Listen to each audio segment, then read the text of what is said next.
Goeiemôre almal, wees gegroet in die wonderlike naam van Jesus op hierdie geseënde Vrydagoggend. En wat 'n voorreg is dit om weer vir julle te kan bedien met 'n woord vandag.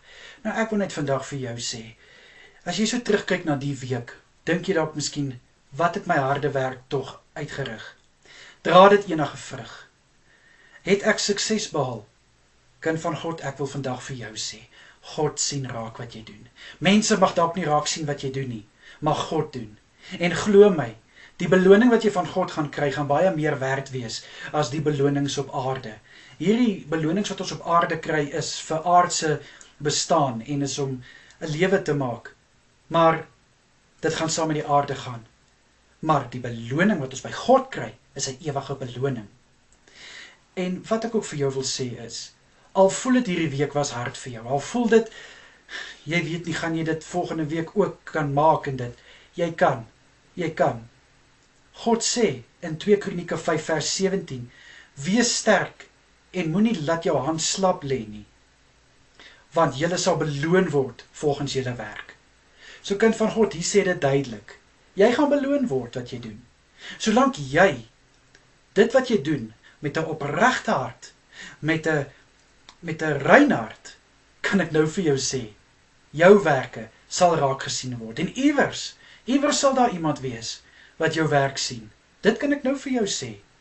So, moenie in jouself twyfel nie. Moenie voel jy's minderwaardig nie. Selfs al het jy dalk 'n tekort, miskien aan 'n ledemaat, of soos ek, nie oor nie, jy kan nog steeds 'n groot sukses maak. Want jy's as gevolg van die dinge wat kort kom, maak dit jou net sterker. En die belangrikste is, met God wat vir ons is, God wat by ons is, kan ons enige struikelblok oorkom. Ja, dit voel dalk nie so nie, maar jy gaan terugkyk en jy gaan sê, wow, as dit nie vir God was nie. So, ek wil vandag vir jou net sê, my boetie en sissa weet net, God sien wat jy doen. God kyk na dit wat jy doen. En dit wat vir hom soos 'n soete geur is, neem hy en hy sê, wel gedaan, goeie en getroue dienaar.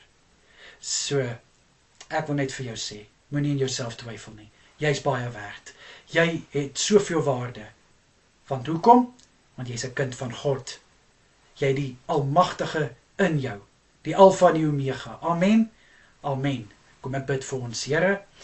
Ek wil bid vir elke boetie en sissa wat voel, dit wat hulle doen dra geen waarde nie. Here, maak hulle oë oop dat hulle weet, dit wat hulle doen, met 'n hart vol opregtheid, met 'n hart vol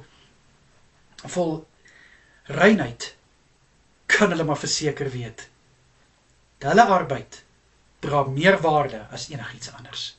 Ek bid in Jesus Christus naam, maak elkeen rustig vandag, Here, dat hulle sal weet, Vader, in U, deur U, tot U, is hulle tot alles in staat en is alles moontlik. Dankie, Vader, dankie dat U oor ons kyk en oor ons waak. Dankie, Here, aan U alle eer, lof en heerlikheid. Amen en amen.